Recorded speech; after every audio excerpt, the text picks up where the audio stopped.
Lux presents Hollywood.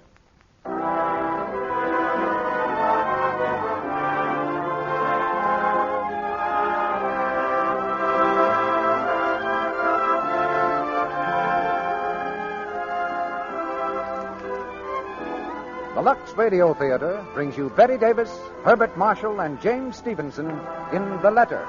Ladies and gentlemen, your producer, Mr. Cecil B. DeMille.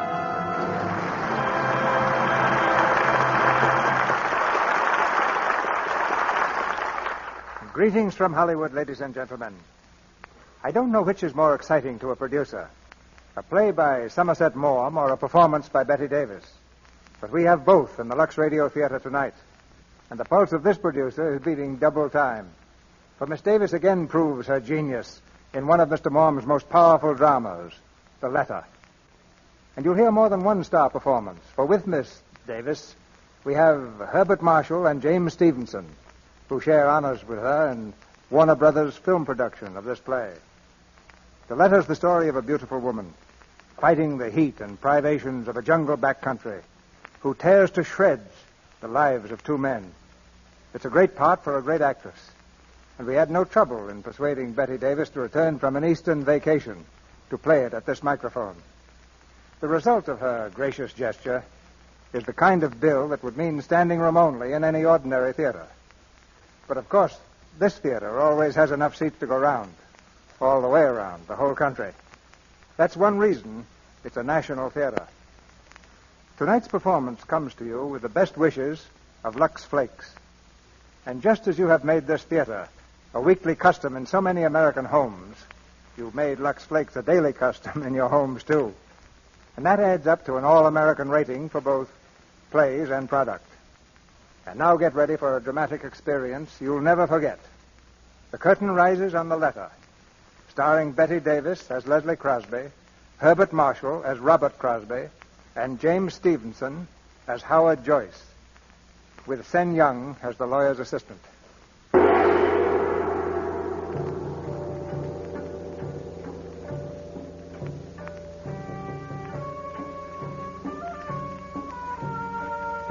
Just north of Singapore, on the Malay Peninsula, lie the great rubber plantations, kingdoms of commerce worked by native labor, ruled by a handful of white men.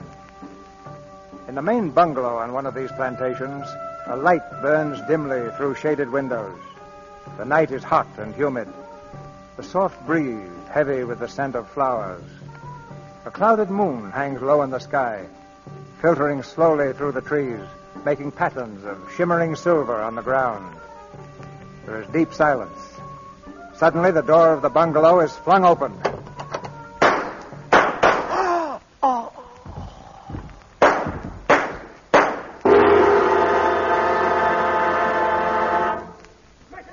Missy, I hear gunfire. Mr. Crosby, I hear... That man, that is Mr. Hammond. Is he dead? I think him dead. You shoot him, Miss Crosby? Do you know where the new district officer lives? Yes, Missy. Send someone for him at once. Say there's been an accident and Mr. Hammond's dead. Yes, Missy. And get word to my husband. He's out somewhere on the number 4 plantation. Yes, Missy. I try.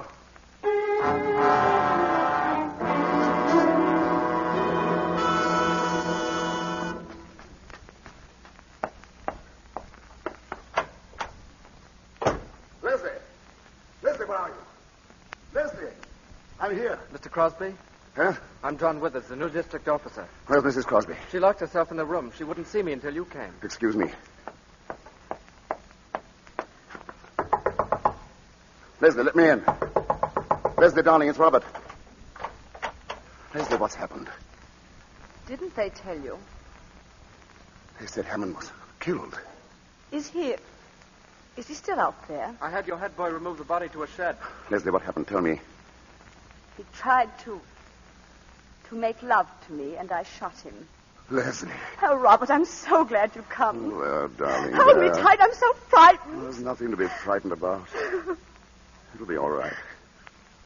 There, now, that's better. I'll try not to do that again.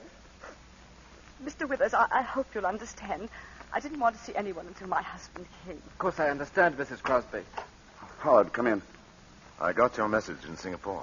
Howard, how nice of you to come. Well, naturally, I'd want to be here if I can help. Oh, you will help then. Of course I will. In every way I can. You're a dear. Mr. Withers, this is Mr. Howard Joyce, my attorney. How do you do? How do you do? How's Dorothy, Howard? Oh, she's very well and anxious to see you. Has her sister arrived from England? Adele? Yes. Charming girl. She came last week. Oh, Here. Here, you better be resting. I do feel dreadfully faint. Come and lie down, Donnie. I'll get you a drink. I'm sorry to be so tiresome. Nonsense, you're being very brave. She's bearing up wonderfully, Mr. Joyce. Yes. Yes, she is.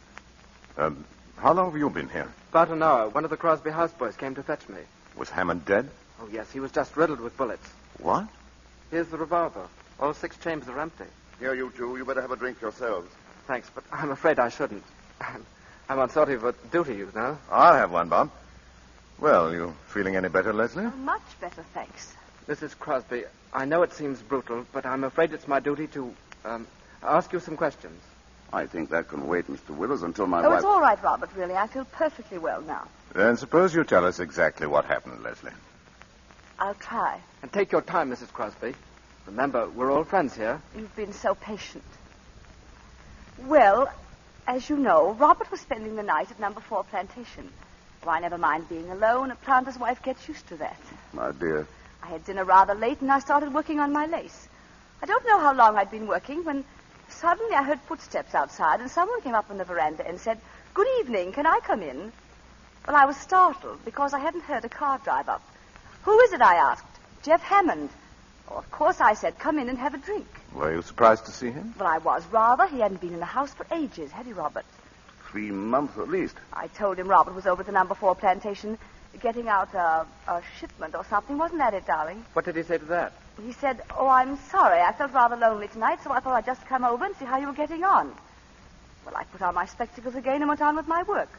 We chatted about one thing and another. He asked me if Robert had heard that a tiger had been seen on the road 2 or 3 days ago. He said he thought he'd try to get it over the weekend.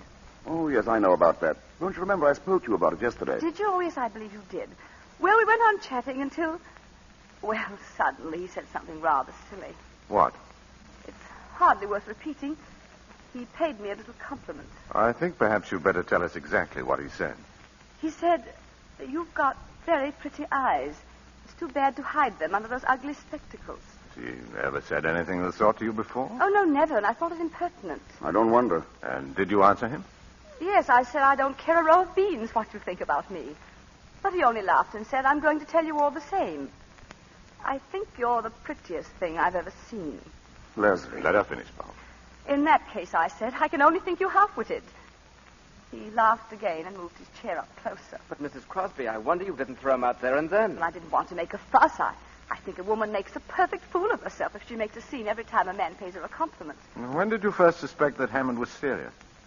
The next thing he said. He looked at me straight in the face and he said, "Don't you know that I'm awfully in love with you?" Swine. Were you surprised? Of course I was surprised. Well, we've known him for 7 years, Robert, and he's never paid me the smallest attention. I didn't suppose he even knew what color my eyes were. We hadn't seen very much of him the last few years. Yes. Go on, Leslie. Well, he helped himself to another whiskey and soda. I began to wonder if he'd been drinking before. "I wouldn't drink any more if I were you," I said.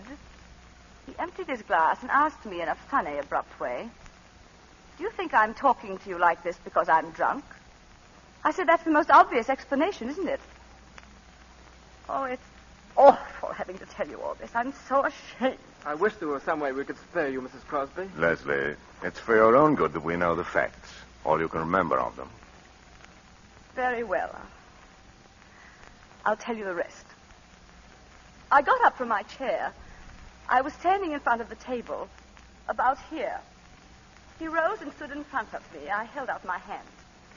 "Good night," I said. But he just stood and looked at me, and his eyes were all funny. "I'm not going," he said. Well, then I began to lose my temper. "You poor fool, don't you know I've never loved anyone but Robert?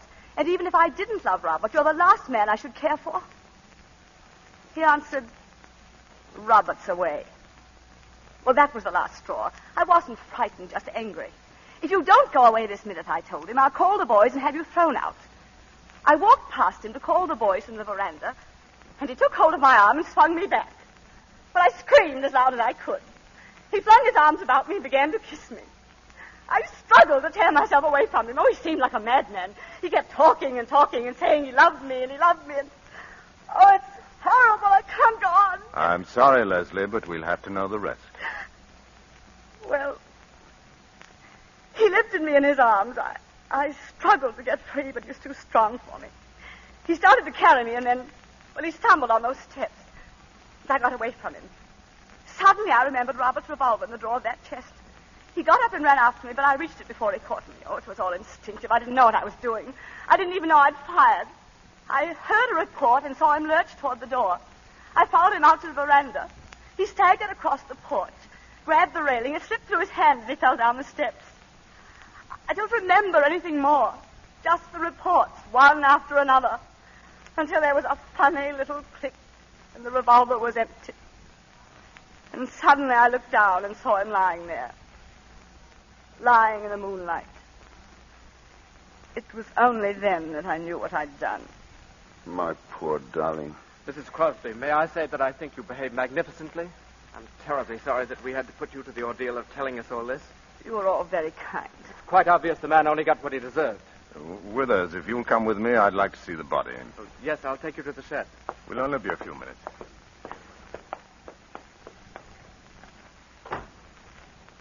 My poor child. Oh, Robert. What have I done? You've done what any woman would have done in your place. Only 9/10 on it wouldn't have had the courage. And yet I'd give almost anything if I could bring him back to life. It's so horrible to think that I killed him. Leslie. Why, there isn't a man or a woman in the colony who won't be proud to know you. Darling, we have been happy, haven't we? You've been the best wife a man could have. I'm grateful for all the time we've been together. Don't say it that way, darling. It sounds so in the past. Nonsense. We've got most of our lives ahead of us. Oh, if only there was something I could do to help you right now. You can love me. That's all I need. I've always loved you. Yes, but now. Leslie, darling, if I could love you any more, I would now. Robert.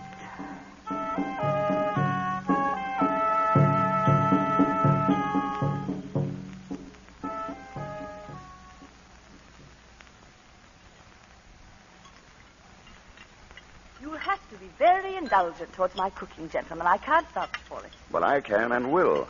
Funny. The head boy running off tonight. Yes, it is odd. Well, he couldn't have done better than this, my dear. It's delicious. It certainly is. Thank you, gentlemen. I think we should start to Singapore as soon as we've finished. Right away. Why, it's still dark, Howard. It'll be 8 o'clock by the time we get there. We'll ring the Attorney General and find out when we can see him. I think that's the first thing to do, don't you, Withers? Yes, I think that's the best thing to do. Would I have to be arrested? Well, you see, Mrs. Crosby, as a matter of fact, I think you're by way of being under arrest now. it's purely a matter of form, Mrs. Crosby. Shall I be imprisoned?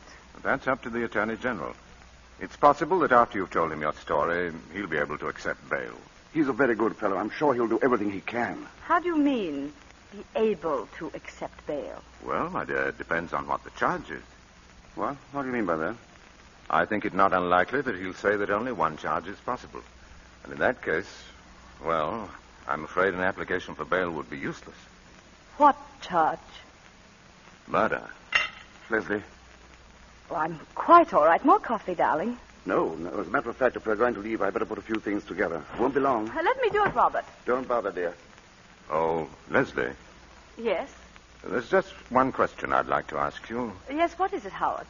When I was looking at Hammond's body, Oh. Yes? it seemed to me that some of the shots must have been fired after he was lying on the ground. I'm afraid it sounds very cold-blooded. But I was so terrified. I didn't know what I was doing. Everything was confused and blurred. Well, there, Leslie, I shouldn't have brought it up tonight. Put it out of your mind.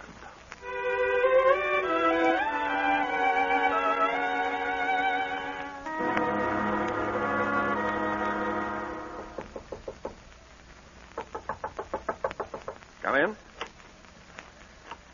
Well, Long Chi Sing? Mr. Crosby to see you, sir. Oh, ask him to come in. Mr. Crosby? Thanks. Hello, Bob. Howard, how is she? Sit down, Bob. Have you seen her? If I can be of any assistance, sir, I shall remain within call. Not at the moment, Ong, thanks. Ong's been of great help on the case.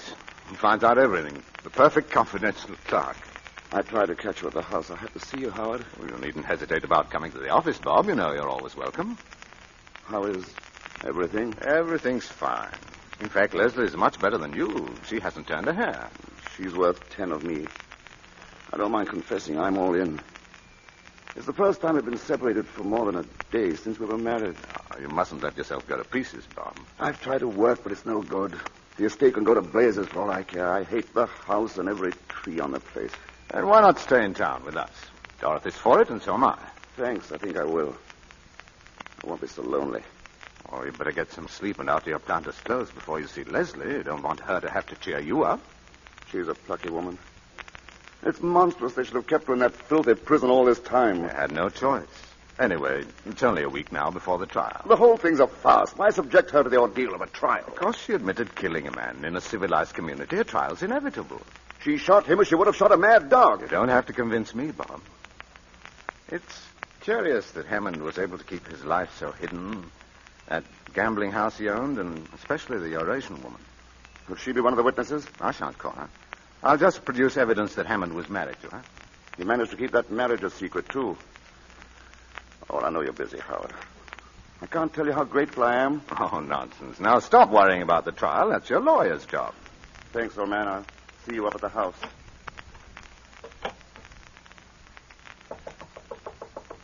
Yes? Mr. Joyce, Well, Ong? if you are not too busy, sir, might I trouble you for a few words in private conversation? No trouble at all, Ong. It has to do with the case of the Crown versus Crosby. Yes? A friend has brought me information, sir, that there is in existence a letter from the defendant to the unfortunate victim of the tragedy. Well, that's not surprising. In the course of 7 years, I've no doubt Mrs. Crosby often had occasion to write to Mr. Hammond. But the letter, sir, was written on the day of the late Mr. Hammond's death. Well? You will no doubt recall that Mrs. Crosby has stated that until the fatal night, she had had no communication with the deceased for several weeks. In my opinion, this letter indicates that her statement is not, in every respect, accurate. Have you seen the letter? I have with me a copy, sir. The original is in possession of a woman who happens to be the widow of Mr. Hammond, deceased. May I read it? Oh, certainly, sir. Of course, as I said, this is but a copy in my handwriting. You can understand it, sir? Perfectly. Ong, it's inconceivable that Mrs. Crosby should have written such a letter. May I suggest, sir, that it would be well to make sure, since my friend is of the opinion that the letter might be of some interest to the prosecutor. I'm obliged to, Ong. I'll give the matter my consideration. Very good, sir. Do you wish me to communicate that to my friend? Might be well if you kept in touch with him. Yes, sir. It might be very well.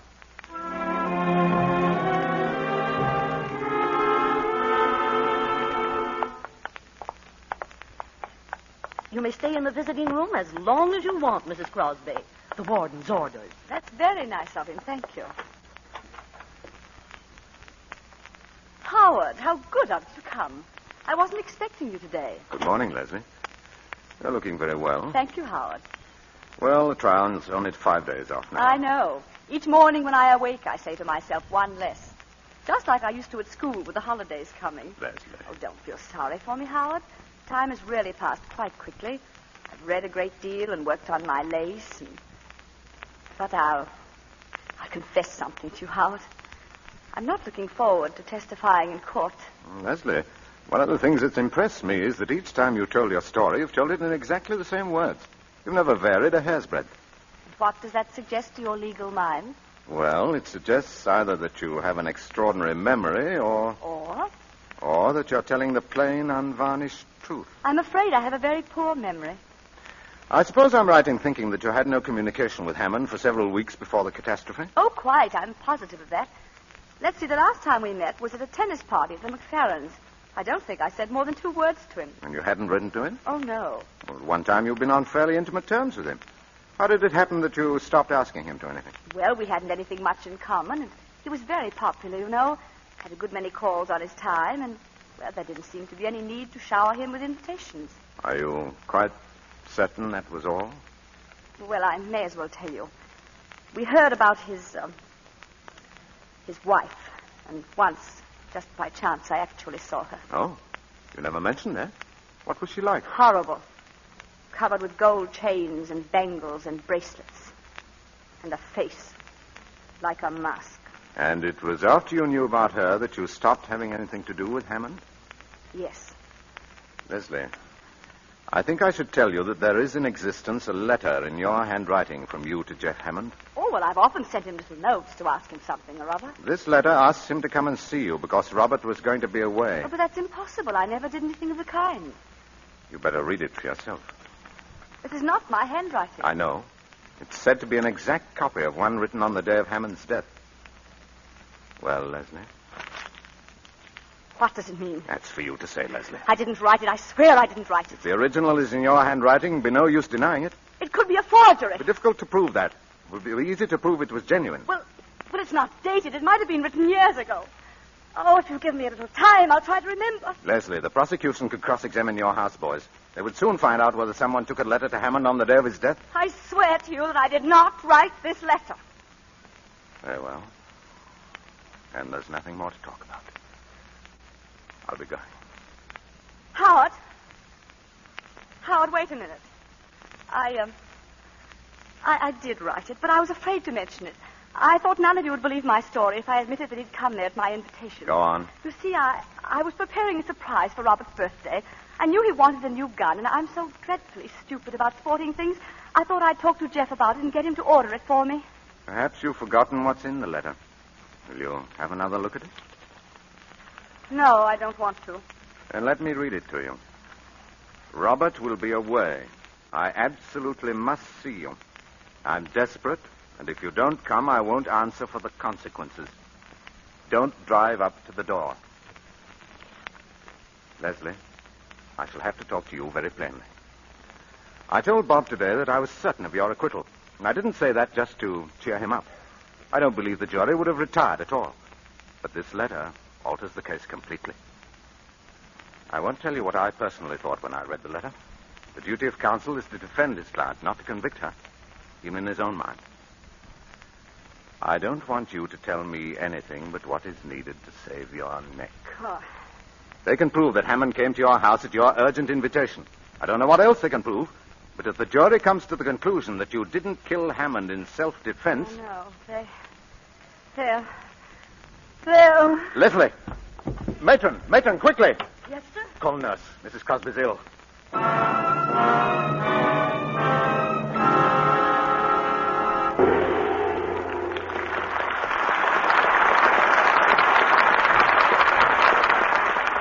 Mr. DeMille will return in just a moment with our stars, Betty Davis, Herbert Marshall, and James Stevenson, for Act 2 of The Letter. Well, Sally here looks as if she wanted to say something first. What is it, Sally? I just want to look into the future for a moment, Mr. Ruick. Yes? What do you see there, Sally? Good news. 100 years from now, there won't be any spring house cleaning. You don't say. Why not? Because everything in the house will be waterproof. You just hose down a room, and presto, it's clean. Very simple indeed. But it won't help women who are doing their spring house cleaning right now. Oh, but I know something that'll make things awfully easy for them. So do I. New Quick Lux Flakes. Right. And I've heard loads of women say they've never seen anything like it. They love the way it bursts into suds at the touch of water. Yes, and it's amazing how rich those suds are, too. All fine, pure soap. No harmful alkali of any kind. And New Quick Lux goes so far. Yes, and it gives more suds, ounce for ounce, than any of 10 other soaps tested. And that's true even in hard water. It's thrifty. It's so safe, too. There's nothing to hurt any color or fabric. That's safe in water alone. It's wonderful how nice curtains and blankets and bedspreads look after a dip in New Quick Lux. And that goes for dozens of other things, too. Everything safe in water alone. Ladies, now that you're busy with your spring house cleaning, get the fast, easy help New Quick Lux gives. Ask your grocer for a thrifty big box of New Quick Lux Flakes tomorrow. It comes in the same familiar package at no extra cost. And here's more news. Right now, thousands of grocers are featuring New Quick Lux Flakes in their spring house cleaning sales. It's a grand time to stock up. Use New Quick Lux for all your soap and water tasks. To help keep your things new-looking longer, to save your hands. We pause now for station identification. This is the Columbia Broadcasting System.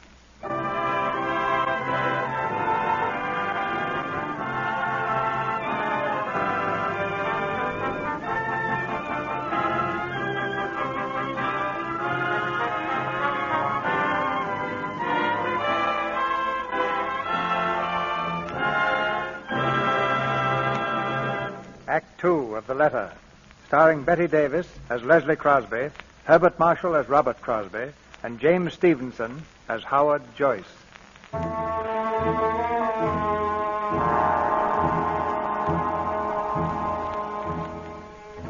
In that split fraction of a moment, before her mind slipped into the blackness, Leslie Crosby realized that the letter she had written to Jeff Hammond was damning evidence, enough to hang her.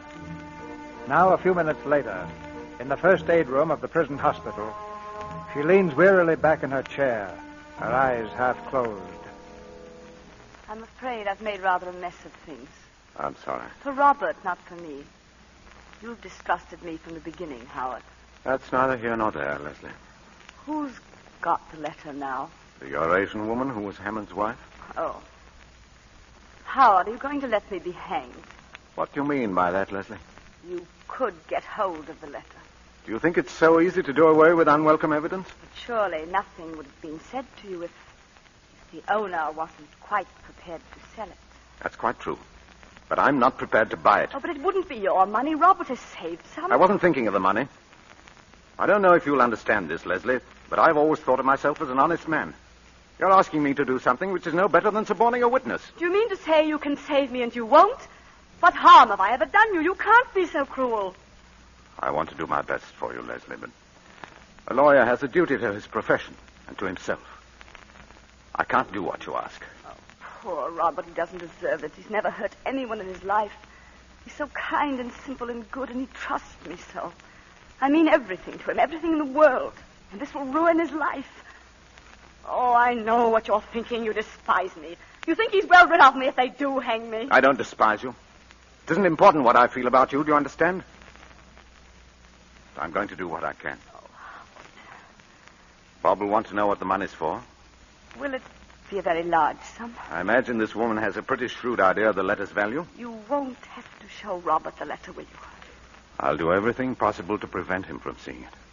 He'll be an important witness, and he should be as firmly convinced of your innocence as he is now. And after the trial? I'm going to try and save your life. Oh, if Robert loses his trust in me, he loses everything. It's strange that a man can live with a woman for 10 years and not know the first thing about her.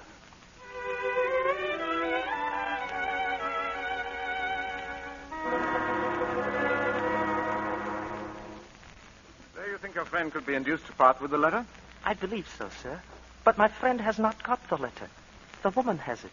She did not know its value until my friend told her. What value did he put on it? $10,000, sir. Only 10,000? Why not 50 or 100? For the reason, sir, that Mr. Crosby has in the Bank of the British Malaya Company a savings account in the amount of only $10,450. $10,000 is a good deal of money, Ong. Yes, it is a good deal of money. Well, I'll speak to Mr. Crosby. Have the woman come to my office. I was about to mention, sir, she made 2 conditions. She insists that the money shall be brought to her. I can take you to the house whenever you are ready, sir. What's the other condition? That Mrs. Crosby shall bring it to her personally. You must be mad. Good heavens, man. Do you suppose Mrs. Crosby can just walk out of a prison cell whenever she feels like it? My friend thinks you could arrange to have her stay at your house until the trial. I believe the judge will permit it if you are responsible for her, sir. Ong Chi Seng. Yes, sir. What are you getting out of this? $2,000, sir. And the satisfaction of being of service to you and our client.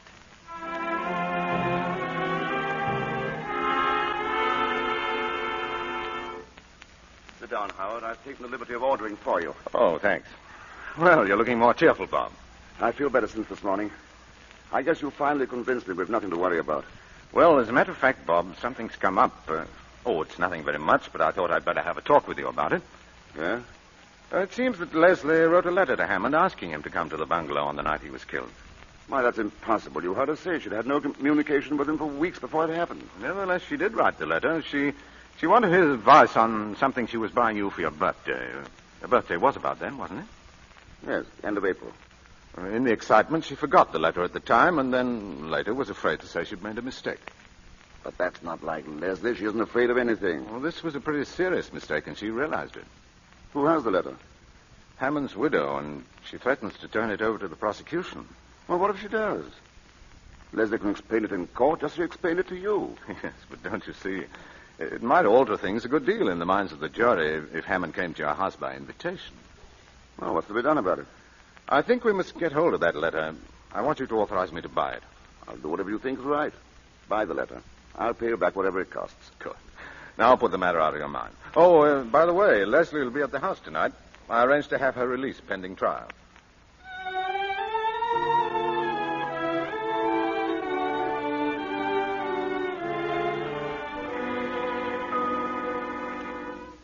Leslie, don't tell me that's the same lace I saw you working on at the McFarrians. How can you go so fast? Well, I haven't had anything else much to do this past month.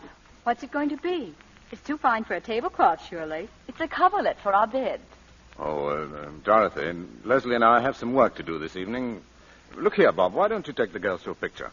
Well, it won't take all evening, will it, Robin? Well, there's a lot to go over. There's no use you three hanging around. You'd much better see a good film. Yes, darling, go ahead. It'll take your mind off tomorrow. I want you to. All right, then. I'll bring the car around. Come on, Adele. I can see the legal mind is anxious to get rid of us. Night, Leslie. Good night. Where do we have to go? Chinese Quarter. Some sort of a shop, I believe. Well, I always wanted to see the Chinese Quarter.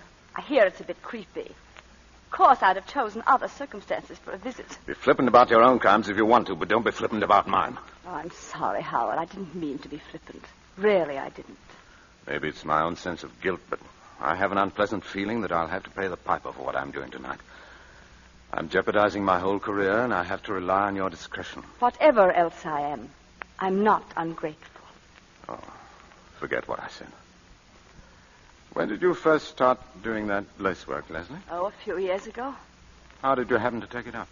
Well, I wanted something to do, and it appealed to me. But it must take enormous concentration and patience. I find it soothing. You mean it takes your mind off other things? Is that a legal question? You're not an ordinary client, Leslie. You've been watching me, Howard. I felt it all evening. Trying to read my thoughts. I'm trying to understand you. Why? Because I'm so evil.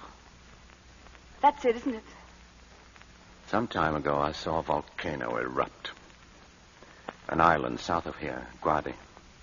It had been dormant for years, and then suddenly the crest blew off. It was terrifying and beautiful. Fire turned the sea and sky crimson, and 3 villages melted into ashes. It's time we were starting. Yang Chi-Seng will be waiting for us.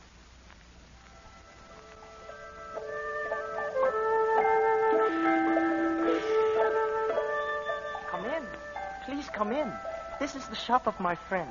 If you will wait here, I will return in just a moment. Let's not be too long about it, Ong. I will speak to the lady at once, sir. Well, they seem to have a little of everything to sell here. Most of these shops do. That looks like good jade. And this dagger. See the workmanship on the ivory handle.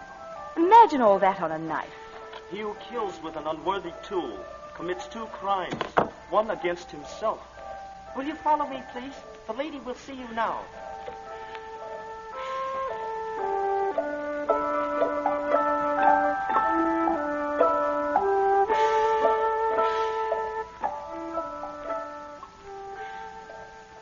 Where is she? You said she'd be here.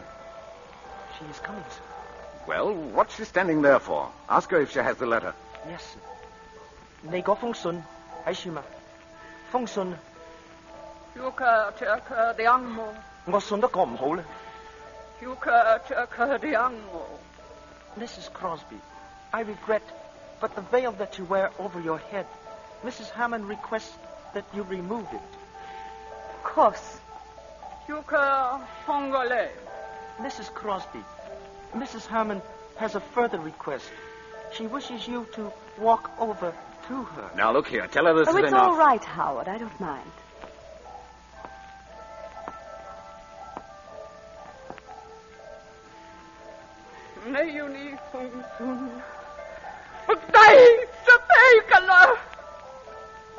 What does she say? Mrs. Hammond, you may have the letter if you will pick it up at her feet.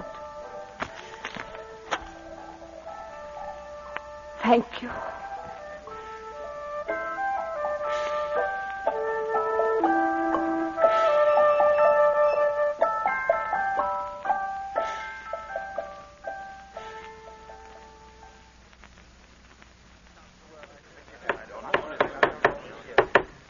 Gentlemen of the jury, have you agreed upon a verdict? We have, Your Honor. The prisoner will please rise and look upon the jury. You find the prisoner at the bar, Leslie Crosby, guilty or not guilty? We find the defendant not guilty.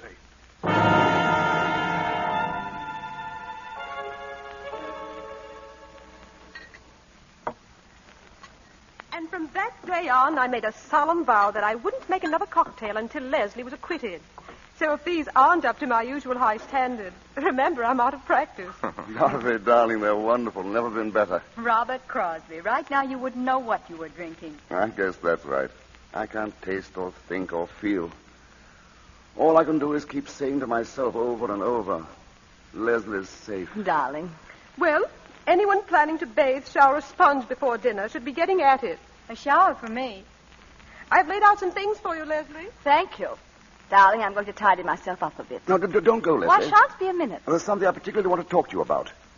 And, Howard, I want to see you, too. I want your legal opinion. Oh, you do? What's up?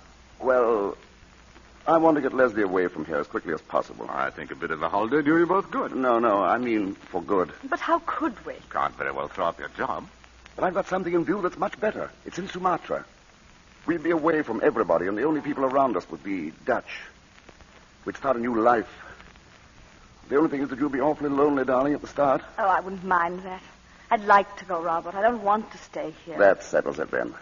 I'll go straight ahead and we can fix things up at once. Is the money as good as here? I hope it'll be better. At all events, I'll be working for myself and not for a company in London. What do you mean? Why should I go on sweating my life out for other people? This plantation belongs to a Malacca Chinese planter who's in financial difficulties, and he's willing to let it go for $30,000.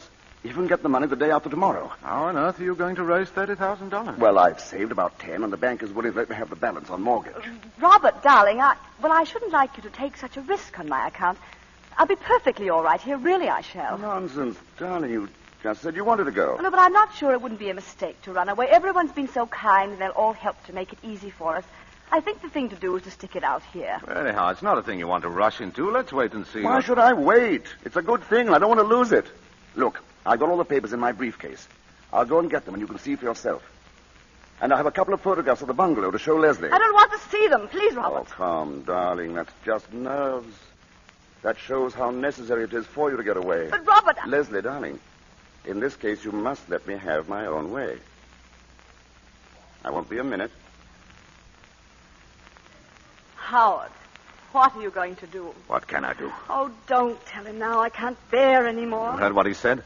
Wants the money at once to buy the estate. Can't. He hasn't got it. Give me a little time. I can pay it back. Leslie, I can't afford to let you have a sum like that. I've mortgaged everything I own. I was glad to advance it, but I can't. Where is the letter? I have it in my pocket. Oh, it will break his heart. What shall I do? I don't know, Leslie. If I tell him, he'll want to see the letter, of course. Here we are. He's coming. What shall I do, Leslie? It's up to you. Well? Tell him. Tell him and have done with it.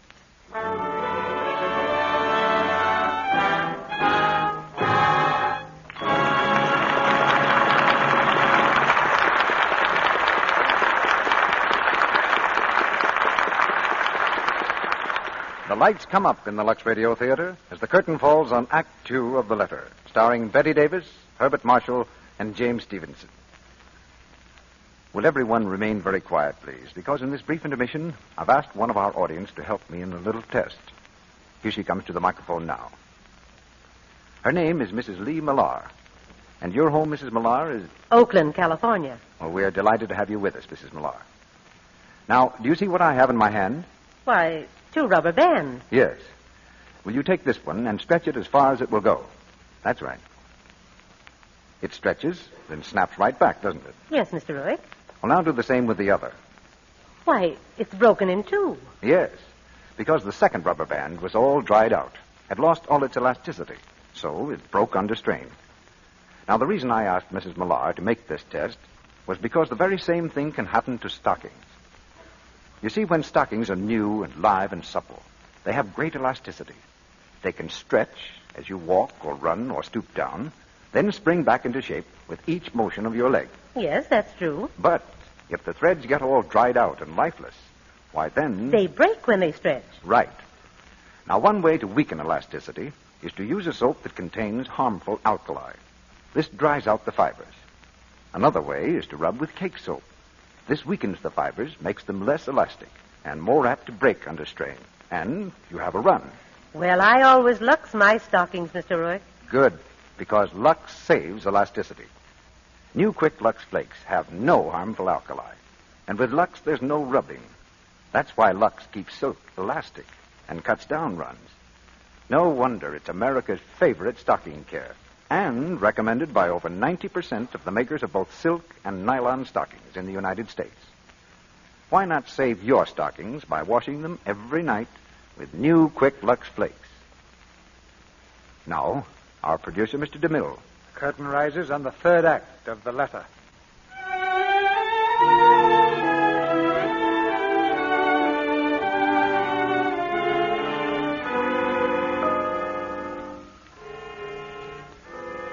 Robert Crosby has returned to the room, his thoughts full of plans for the purchase of the new plantation. In silence, Leslie and Joyce watch Robert, brimming over with enthusiasm, arrange his papers on the desk. This is really a handsome estate.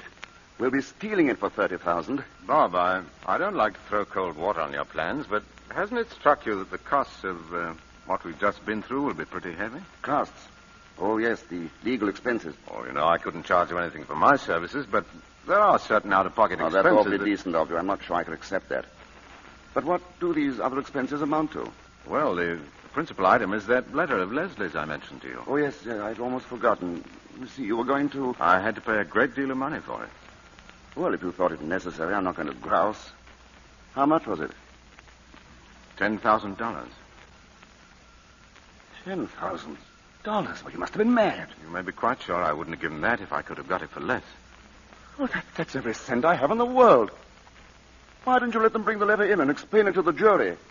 I didn't dare. Well, you mean it was absolutely necessary to suppress it? If you wanted Leslie acquitted. What was there in the letter? I told you at the time. It was very stupid of me, Robert. I remember now. You wrote to Hammond to ask him to come to the bungalow. Yes. You wanted to get something for me, didn't you? Yes, I wanted to get you a gun. He knew all about that sort of thing, and you know how ignorant I am. Buying that letter was a criminal offense, wasn't it? Well, not the sort of thing a respectable lawyer does in the ordinary way of business. It was a criminal offense. Yes, it was. I might be disbarred for it. Then why did you do it, you of all people? What were you trying to save me from? Leslie, you knew I was buying a gun from Cameron. Why did you want to make me a present of another? But how should I know you're going to buy a gun? Well, because I told you. Well, I've forgotten. I can't remember everything. You haven't forgotten that. What do you mean, Robert? Why are you talking to me like this? Who has the letter now? I have. Where is it? Bob, it's not your letter or mine. I've got to pay $10,000 for that letter. I'm going to see it. Let him see it. Thank you.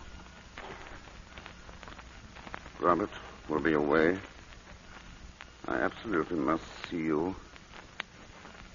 What does this mean? It means that I was in love with Jeff Hammond. No, you couldn't. We've been in love for years. It's not true. I used to meet him constantly, once or twice a week. Every time we met, I hated myself for it. It was horrible. I loathed myself. I was like a person who was ill. Then came a time about a year ago when he began to change toward me. I didn't know what was the matter. I was frantic. I made scenes. I threw myself at his feet. Leslie! Then I heard about that native woman. Oh, I couldn't believe it. I wouldn't believe it. At last I saw her. I saw her walking in the village with those hideous spangles and that chalky face and eyes like a cobra's eyes. But I couldn't give him up. I sent for him. You've read the letter. Oh, I'd always been so careful about writing before. But this time I didn't care. I hadn't seen him for 10 days. He came and I told him I knew about his marriage. Oh, at first he denied it. I was frantic. I don't know what I said to him. I hated him because he'd made me despise myself. I insulted him. I cursed him. At last he turned on me. He told me he was sick and tired of me. That it was true about the other woman. That she was the only one who really meant anything to him. He said he was glad I knew because now I'd leave him alone. I knew if he went out that door, I'd never see him again. I seized the revolver and fired. He gave a cry and I saw I'd hit him. I ran after him and I fired and fired and fired until there were no more cartridges.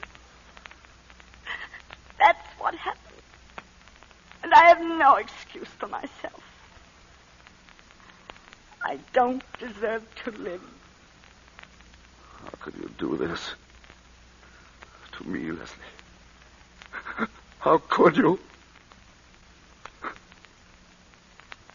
I'm sorry. I shouldn't have let myself go. I've got to think.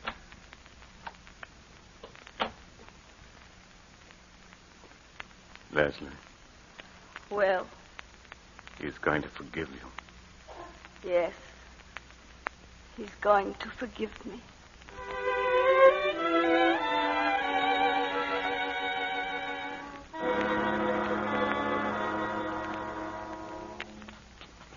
And the fifth couple are the Prescotts. Oh, yes. Robert's told me about them. You'll adore them, Leslie. Now, both of you get a good sleep because it'll be a late party. Good night. Good night, Dorothy. Good night. Robert, it's lucky you brought your dinner coat. You'd hardly fit in one of Howard's. Now, let's see what else you'll need. Oh, how about your studs? They're probably still in the bureau at home. Home. Robert, it's no use, is it? We can't make it go, can we? I don't know. I'm not sure. Robert, you're so kind and so generous. You should have had the sort of wife you really deserve. And through no fault of yours, I've failed you. Wrecked your life. I can't ask you to forgive me. If you love a person, you can forgive anything. But what about you? Can you go on? Oh, I'll try. I'll really try. That's not what I was asking. I'll do everything to make you happy, everything in my power. That isn't enough. Unless, Leslie, now, this minute, do you love me? Yes, I do. Kiss me then. Kiss me. As if... Robert. No, I can't. Leslie, tell me, Leslie, what is it? With all my heart, I still love the man I killed.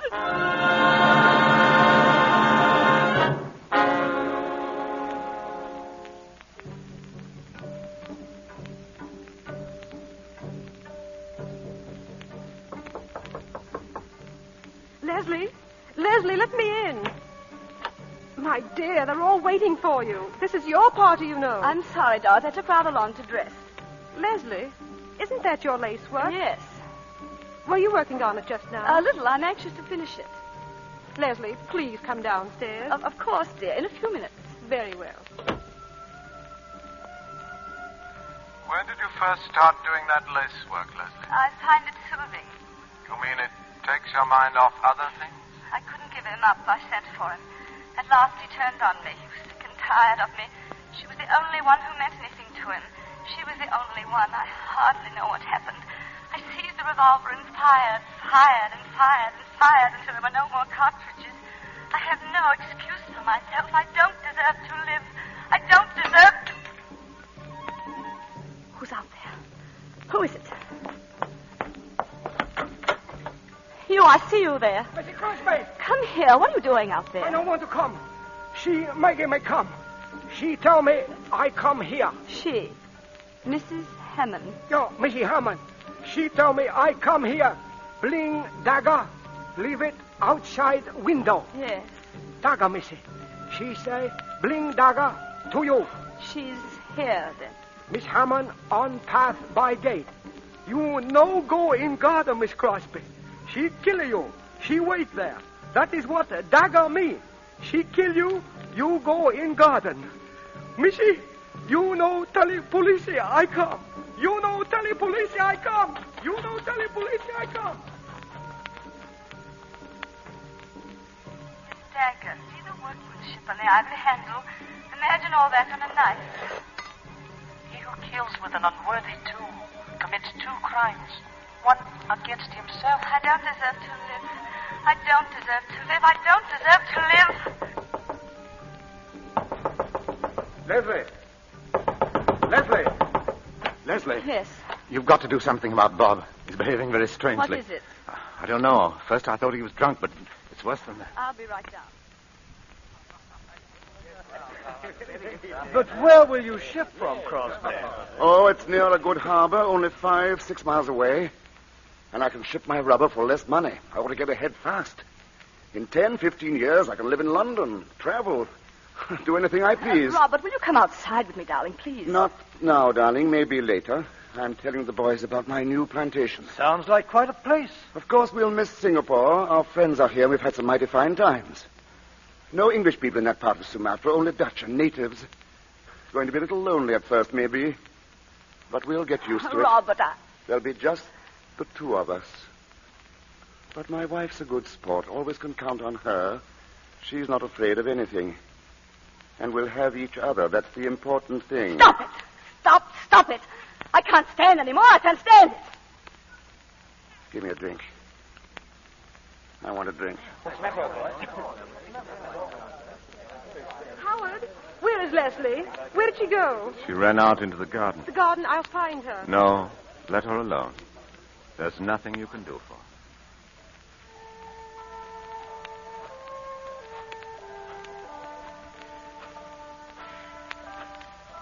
You no go in garden. She kill you. You no go in garden, Missy. See the workmanship on the ivory handle. She kill you. I couldn't give him up. I sent for him. Robert will be away. I absolutely must see you. I couldn't give him up. What does this mean? It means that I was in love with Jeff Hammond. It's not true. It means I was in love with Jeff Hammond. No. We've been in love for years. We've been in love for years. We've been in love for years. Miss Crosby, go back. Go back. Oh. You kill her. You kill her. Heard I say. Wait back. Don't move. Oh, police. Police. Don't move. I will shoot.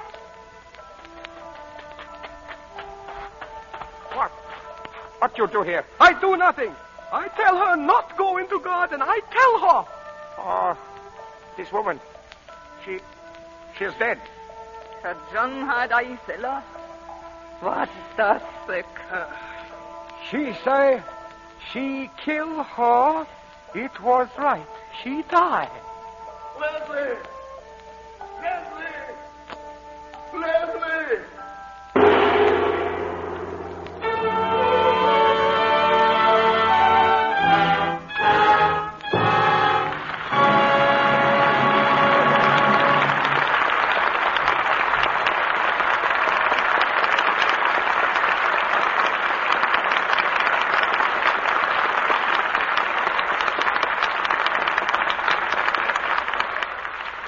We bring to a close tonight's performance of The Letter. In a moment, our stars return for their curtain calls. But while we're waiting, listen to this.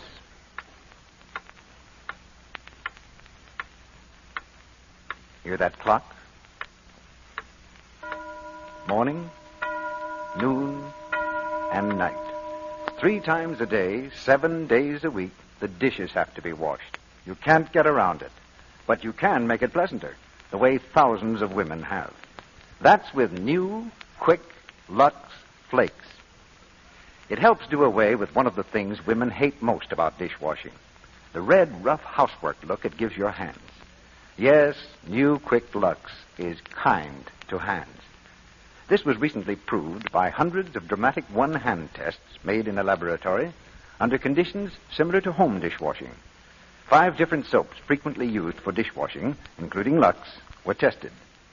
3 times a day, for weeks, hundreds of women dipped one hand in Lux suds, the other in suds from another soap. The results were amazing. The Lux hands looked so much softer and smoother than the other hands. Now you know that lovely hands are such an important part of a woman's charm. You want yours to stay soft and smooth, of course. So why not try new Quick Lux Flakes in your dishpan tomorrow? Will you do that? It's in the same familiar box, and it costs you no more. It's fast, thrifty, and so kind to your hands. Here's Mr. DeMille with our stars. Back for a curtain call come the stars of the letter. Betty Davis, Herbert Marshall, and James Stevenson. Mr. DeMille, I know Herbert Marshall and James Stevenson join me in thanking every member of the fine cast which appeared with us tonight. And so do we. Tell me, how was your vacation, Betty? Oh, I always have a wonderful time in New Hampshire. We've been reading about the big celebration they had of the premiere of your new picture, The Great Lie, at Littleton. Your birthday, too, wasn't it, Betty? Yes, Jimmy. We were trying to raise some money for a local charity, and Warner Brothers very kindly came through with the premiere of The Great Lie to help us raise the money. After that birthday party, Hollywood must seem like a ghost town. Well, it seems restful for the first time. I've enjoyed very much coming back to the Lux Radio Theater tonight, Mr. DeMille, and I'd like to know what you plan for next week. Next week's play, Betty, is the delightful comedy Wife, Husband, and Friend. And who's in the cast, Mr. DeMille? We're going to have George Brent, Priscilla Lane, and Gail Patrick. You'll hear George Brent as a perfectly normal businessman whose wife, played by Priscilla Lane, is ambitious to become an opera singer. The solution to this domestic problem comes in a surprise twist that made the 20th Century Fox picture a hit on the screen and gives us a gay and exciting prospect for next Monday night. That's a show I certainly don't want to miss, T.B. Good night. Good night. Good night. You've written your names in red letters here tonight.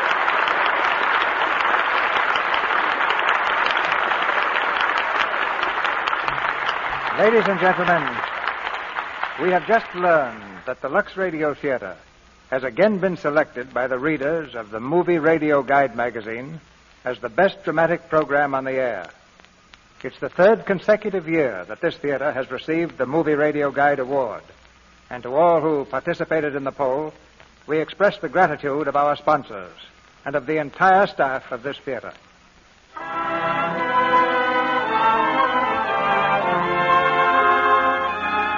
Our sponsors, the makers of Lux Flakes, join me in inviting you to be with us again next Monday night when the Lux Radio Theater presents George Brent, Priscilla Lane, and Gail Patrick in Wife, Husband, and Friend. This is Cecil B. DeMille saying good night to you from Hollywood.